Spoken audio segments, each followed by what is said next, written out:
What is lobbying? No, not that lobby. This lobby.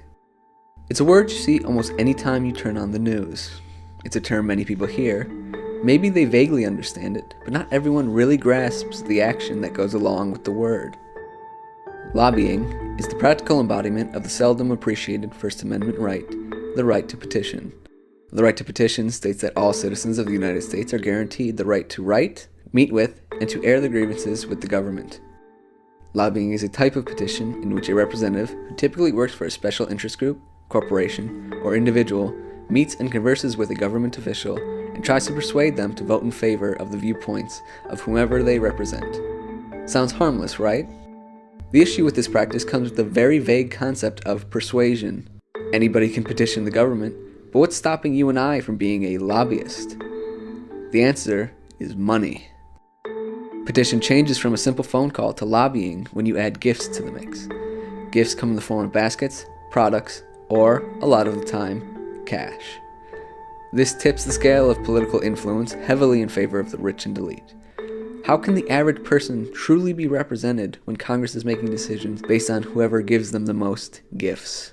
Theoretically, any man or woman could lobby the government, as it is just a form of petitioning, but very few of us have the funds required to match even 1% of what many corporations spend annually. The effect on legislators is very clear. Disney's made 3 large lobbying campaigns in the past 100 years, all in the name of extending copyright for any work made after 1922, protecting the rights to Mickey Mouse and his debuted cartoon, Steamboat Willie. In the years leading up to each of the 3 times that the cartoon almost reached the public domain, Disney's lobby spending increased drastically. And it worked.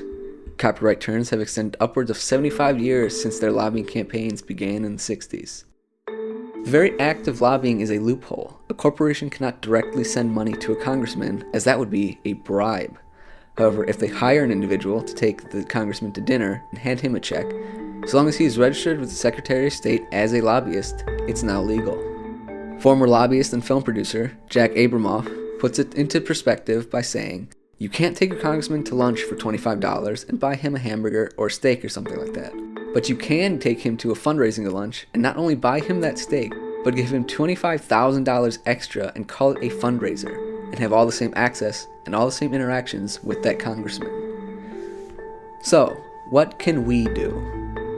While it may seem hopeless, one of the rules of the world of lobbying does benefit the small man. In theory, lobbying is designed to be as transparent as possible. The government allows access to see all legal and authorized lobby activity with rather specific detail.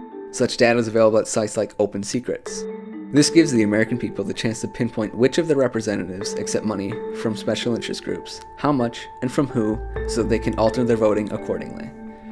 There's also the American Anti-Corruption Act, a piece of legislation currently in the process of being signed in some states and hopefully reaching the federal government. It limits lobby donation amounts and prevents politicians from taking money from special interest groups they regulate. With these in mind, not all hope is lost, but the current state of corporate lobbying does make the average citizen feel quite hopeless. So do what you can this November and research your candidates and vote accordingly.